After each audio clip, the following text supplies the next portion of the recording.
रिक्षा अडवली, गोळीबार झाला। 4 राऊंड फायरिंग।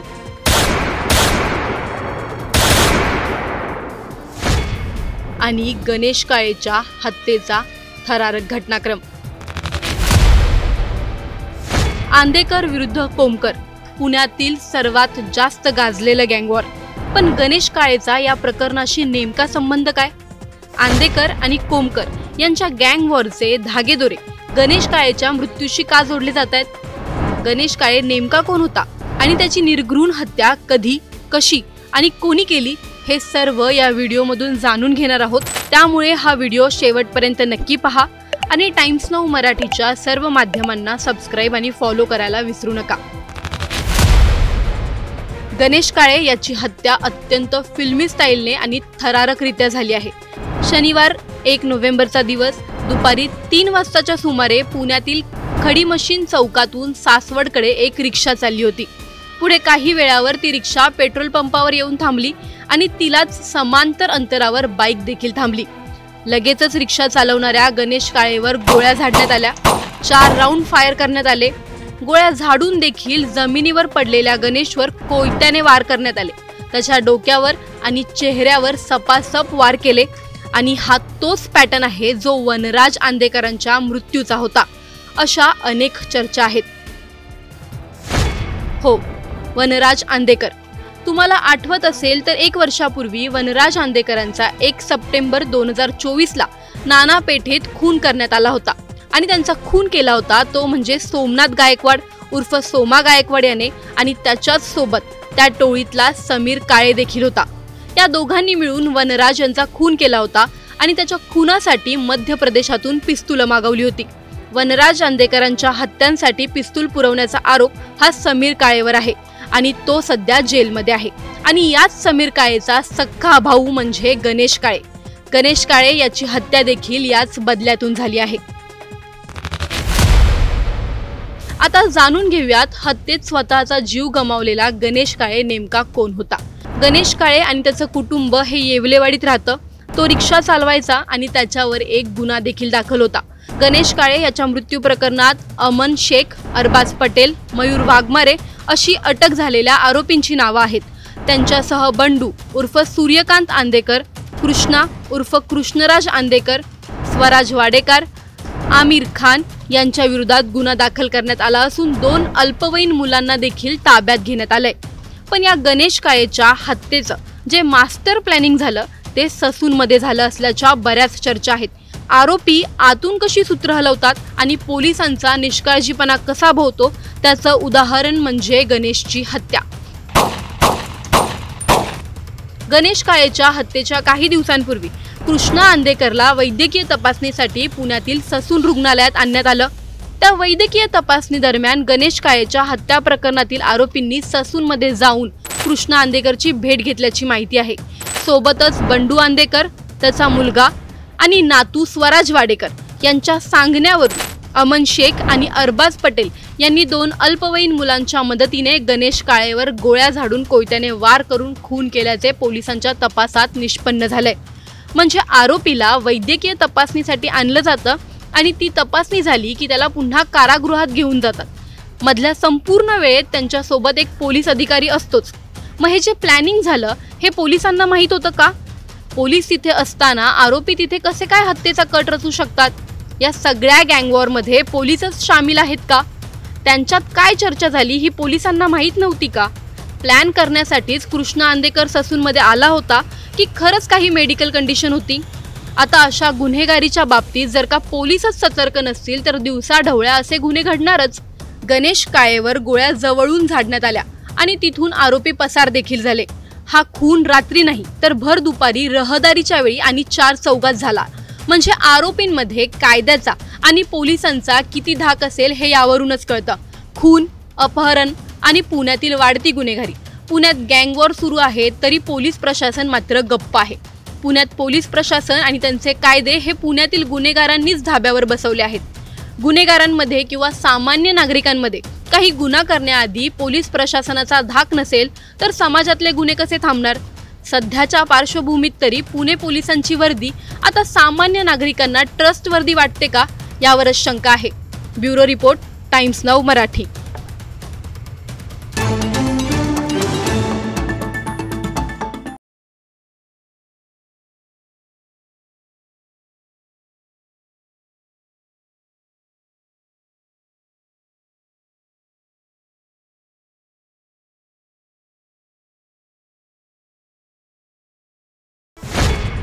रिक्षा अडवली, गोळीबार झाला. 4 राऊंड फायरिंग.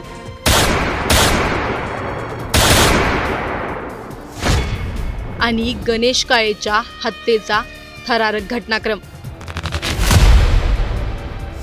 आंदेकर विरुद्ध कोमकर, पुण्यातील सर्वात जास्त गाजलेलं गँगवॉर. पण गणेश काळेचा या प्रकरणाशी नेमका संबंध काय?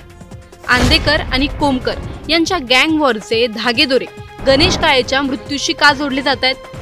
गणेश काळे नेमका कोण होता आणि त्याची निर्घृण हत्या कधी, कशी आणि कोणी केली, हे सर्व या व्हिडिओमधून जाणून घेणार आहोत. त्यामुळे हा व्हिडिओ शेवटपर्यंत नक्की पहा आणि टाइम्स नाऊ मराठीच्या सर्व माध्यमांना सबस्क्राईब आणि फॉलो करायला विसरू नका. गणेश काळे याची हत्या अत्यंत फिल्मी स्टाईलने आणि थरारकरित्या झाली आहे. शनिवार 1 नोव्हेंबरचा दिवस दुपारी 3 वाजताच्या सुमारे पुण्यातील खडी मशीन चौकातून सासवडकडे एक रिक्षा चालली होती. पुढे काही वेळावर ती रिक्षा पेट्रोल पंपावर येऊन थांबली आणि तिलाच समांतर अंतरावर बाईक देखील थांबली. लगेचच रिक्षा चालवणाऱ्या गणेश काळेवर गोळ्या झाडण्यात आल्या. 4 राऊंड फायर करण्यात आले. गोळ्या झाडून देखील जमिनीवर पडलेल्या गणेशवर कोयत्याने वार करण्यात आले. त्याच्या डोक्यावर आणि चेहऱ्यावर सपासप वार केले. आणि हा तोच पॅटर्न आहे जो वनराज आंदेकरांच्या मृत्यूचा होता, अशा अनेक चर्चा आहेत. हो, वनराज आंदेकर. तुम्हाला आठवत असेल तर 1 वर्षापूर्वी वनराज आंदेकरांचा 1 सप्टेंबर 2024ला नाना पेठेत खून करण्यात आला होता. आणि त्यांचा खून केला होता तो म्हणजे सोमनाथ गायकवाड उर्फ सोमा गायकवाड याने. आणि त्याच्याच सोबत त्या टोळीतला समीर काळे देखील होता. या दोघांनी मिळून वनराज यांचा खून केला होता आणि त्याच्या खुनासाठी मध्य प्रदेशातून पिस्तूल मागवली होती. वनराज आंदेकरांच्या हत्यांसाठी पिस्तूल पुरवण्याचा आरोप हा समीर काळेवर आहे आणि तो सध्या जेलमध्ये आहे. आणि याच समीर काळेचा सख्खा भाऊ म्हणजे गणेश काळे. गणेश काळे याची हत्या देखील याच बदल्यातून झाली आहे. आता जाणून घेऊयात हत्येत स्वतःचा जीव गमावलेला गणेश काळे नेमका कोण होता. गणेश काळे आणि त्याचं कुटुंब हे येवलेवाडीत राहतं. तो रिक्षा चालवायचा आणि त्याच्यावर एक गुन्हा देखील दाखल होता. गणेश काळे याच्या मृत्यू प्रकरणात अमन शेख, अरबाज पटेल, मयूर वाघमारे अशी अटक झालेल्या आरोपींची नावं आहेत.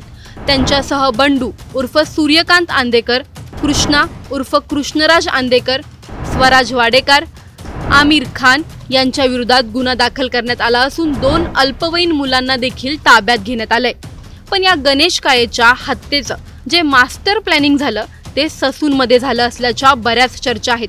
आरोपी आतून कशी सूत्र हलवतात आणि पोलिसांचा निष्काळजीपणा कसा भोवतो त्याचं उदाहरण म्हणजे गणेशची हत्या. गणेश काळेच्या हत्येच्या काही दिवसांपूर्वी कृष्णा आंदेकरला वैद्यकीय तपासणीसाठी पुण्यातील ससून रुग्णालयात आणण्यात आलं. त्या वैद्यकीय तपासणी दरम्यान गणेश काळेच्या हत्या प्रकरणातील आरोपींनी ससूनमध्ये जाऊन कृष्णा आंदेकरची भेट घेतल्याची माहिती आहे.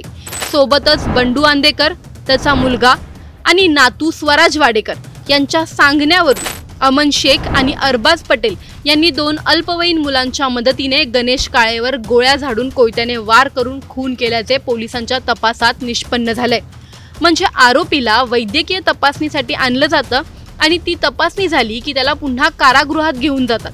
मधल्या संपूर्ण वेळेत त्यांच्या सोबत एक पोलीस अधिकारी असतोच. मग हे जे प्लॅनिंग झालं हे पोलिसांना माहित होतं का? पोलीस तिथे असताना आरोपी तिथे कसे काय हत्येचा कट रचू शकतात? या सगळ्या गँगवॉरमध्ये पोलीसच शामिल आहेत का? त्यांच्यात काय चर्चा झाली ही पोलिसांना माहित नव्हती का? प्लॅन करण्यासाठीच कृष्णा आंदेकर ससूनमध्ये आला होता की खरंच काही मेडिकल कंडिशन होती? आता अशा गुन्हेगारीच्या बाबतीत जर का पोलीसच सतर्क नसतील तर दिवसाढवळ्या असे गुन्हे घडणारच. गणेश काळेवर गोळ्या जवळून झाडण्यात आल्या आणि तिथून आरोपी पसार देखील झाले. हा खून रात्री नाही तर भर दुपारी रहदारीच्या वेळी आणि 4 चौघात झाला. म्हणजे आरोपींमध्ये कायद्याचा आणि पोलिसांचा किती धाक असेल हे यावरूनच कळतं. खून, अपहरण आणि पुण्यातील वाढती गुन्हेगारी. पुण्यात गँगवॉर सुरू आहे तरी पोलीस प्रशासन मात्र गप्प आहे. पुण्यात पोलीस प्रशासन आणि त्यांचे कायदे हे पुण्यातील गुन्हेगारांनीच धाब्यावर बसवले आहेत. गुन्हेगारांमध्ये किंवा सामान्य नागरिकांमध्ये काही गुन्हा करण्याआधी पोलीस प्रशासनाचा धाक नसेल तर समाजातले गुन्हे कसे थांबणार? सध्याच्या पार्श्वभूमीत तरी पुणे पोलिसांची वर्दी आता सामान्य नागरिकांना ट्रस्टवर्दी वाटते का, यावरच शंका आहे. Bureau report, Times Now Marathi.